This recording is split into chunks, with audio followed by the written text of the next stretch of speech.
Good evening and welcome to the channel's studios here in London with your international news around the world in 5. Hong Kong has passed a tough security law which authorities say is necessary for stability, but which critics fear will further erode civil liberties. Article 23 targets new offences like external interference and insurrection, and penalties include life sentences. It was fast-tracked through its final stage by the city's pro-Beijing parliament in less than 2 weeks. Article 23 expands on a controversial national security law earlier imposed by China. That law already criminalises secession, subversion, terrorism and collusion with foreign forces in Hong Kong. The US Secretary of State Antony Blinken will visit the Middle East this week, aiming to reach a ceasefire agreement between Israel and Hamas and secure the release of hostages held by the Palestinian militant group. During a visit to the Philippines, Mr. Blinken said his trip to meet senior leaders in Saudi Arabia and Egypt would aim to discuss the right architecture for lasting regional peace, providing more humanitarian aid into Gaza as well as discussing post-war planning for the enclave are among the topics he will discuss with Saudi and Egyptian officials.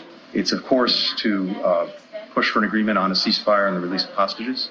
As you know, we're intensely engaged on that every single day, and we're doing everything we can to push that forward and to reach an agreement.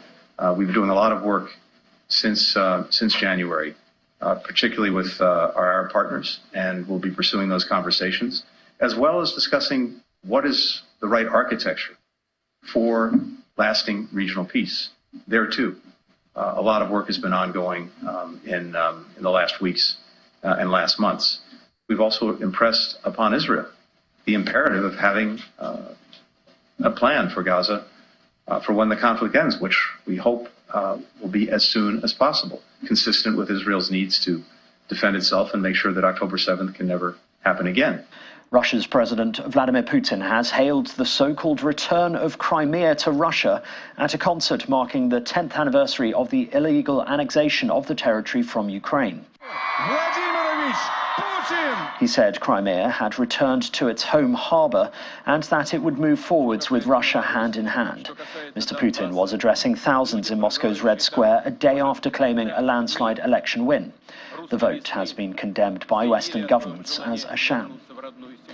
Kenya's President William Ruto has signed into law a controversial bill paving the way for the government to continue collecting a housing levy of 1.5% of workers' monthly pay. The levy is intended to pay for the construction of affordable housing for poorer Kenyans, but it's sparked an outcry from the opposition and a large section of the population who feel burdened by a raft of new taxes. The law has been held up in the courts. The struggling Chinese property giant Evergrande and its founder Hui Kaiyan has been accused of inflating revenues by $78 billion in the 2 years before the firm defaulted on its debt. The country's financial markets regulator has fined the company's mainland business, Hegde Real Estate, $583.5 million. Mr. Hui also faces being banned for life from China's financial markets. In January, Evergrande was ordered to liquidate by a Hong Kong court. Japan's central bank has raised the cost of borrowing for the first time in 17 years.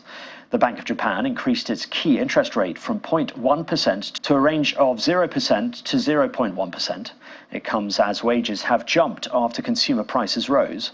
In 2016, the bank cut the rate below zero in an attempt to stimulate the country's stagnating economy. The hike means that there are no longer any countries left with negative interest rates. And according to the country's state media, North Korea's leader Kim Jong-un has overseen firing drills by artillery units involving newly equipped super-large multiple rocket launchers. According to KCNA, Kim guided the drills that were aimed at testing the real war capabilities of 600mm multiple rocket launchers.